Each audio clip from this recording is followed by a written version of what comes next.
คนมื้อนี้เฮาสิมาเปลี่ยนเนาะก็คือแบบความจำมันแบบบ่อยากเก็บนะก็คือตัวนี้ฮาร์ดดิสก์เนาะเราจะมาเปลี่ยนฮาร์ดดิสก์คือภายในแต่ก็ตัวที่สองก็คือเขาเรียกว่าฐาน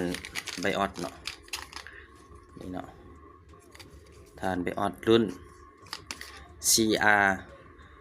20332เนาะก็คืออยู่ในแมมบอร์ดตัวนี้เนาะเวลาเราออกมามันก็จะเป็นตัวนี้แต่ว่าเวลาใช้ขิ้นต้องได้ใช้แหนบเด้อหรือว่าตัวระบิดหัวแปรก็คือแบบนี้นี่เวลาเราจะเปลี่ยนมันเปลี่ยนง่ายๆแล้วเพราะว่าระบบมันพวกตั้งโตมีแต่เราหมัดระวังใช้ฟืนใช้ไฟคือจุ่มนี้เนาะใช้น้อยๆอย่างนี้เวลาเราใส่พวกฮาร์ดดิสก์เดี๋ยวเราสิมาเบิ่งเราจะใช้ฮาร์ดดิสก์ตัวนี้เนาะคือแบบว่าตัวซื้อมาใหม่นี่ลองเอาเข้าเบิ่งเนาะฮาร์ดดิสก์ภายในมันเนาะเวลาจะไปซื้อเขาก็ต้องเบิ่งอีกนี่คือเอานี่ก็ได้เอารุ่นมันนี่มันสิมีบอกเนาะคือรุ่นหยังตามนี้เนาะแล้วเขาก็ใส่เข้าไปมันจะมีรุ่นใหม่ก็มีภายในมันก็มีหลายแบบเนาะคือนี่โดยเฉพาะเวลาออกมาอย่าให้มันเปื้อนหัวนี่หัวทางนี้มัน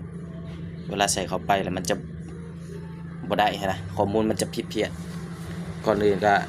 ทำความสะอาดมันก่อนเนาะแต่ภายในเดี๋ยวเขาสิมาประกอบบัตรแล้วมาเบิ่งนำกันเนาะว่าเขาจะใส่ฐานมันเข้าไปมันจะเป็นอะไรให้เข้าไปให้เอามือนี่เนาะเวลาเขาสอนฮาร์ดดิสก์เข้าไปให้เอามือค้ำไว้ในนี้เพื่อหยังเพื่อแบบว่าบ่ให้มันนั่นนะบ่ให้มันตกบ่น็อตมันยังบ่ทันได้ครึ่งเนาะหลังจากที่เขาใส่แล้วเขาก็เขาก็ได้เอาตัวระบิดนี่เนาะเขาใส่ให้มันอยู่แล้วเนาะก็หันให้มันครบ4ด้านนั่นแหละมันเข้าโค้งเข้าหยังมันเนาะคือนี่เรียบร้อยเนาะหันแน่นๆให้มันแน่นๆเนาะอันนี้ก็แน่นแล้วตัวนี้ก็แน่นหลังจากนั้นบัดนี้เขาได้ตัวนี้มาแล้วเขาก็เอาฐานเนาะฐานไบออสของฐานเมมบอร์ดนั่นแหละพวกโมงเวลาที่มันผิดมันเพี้ยนเอาตัวนี้มาใส่นี่ตัวนี้นะเขาก็ได้ฐานใหม่มาเนาะก็จะประมาณนี้เนาะโดยเฉพาะปินทั้งนี้มันเข้าเอานี่มานะวิธีใส่ก็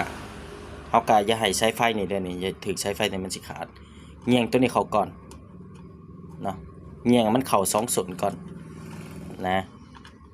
ก็คือเงี่ยงมันลุบลงทางนี้หลังจากเงี่ยงมันลุบลงแล้วเขาก็ดันเข่าแป๊บเห็นป่ะมันก็จะเข่าห้องมันเลยเพราะว่าตอนเอาใส่มันบ่ยากปานใดมันบ่คือตอนเอาออกนะเด้มันจะขึ้นแบบนี้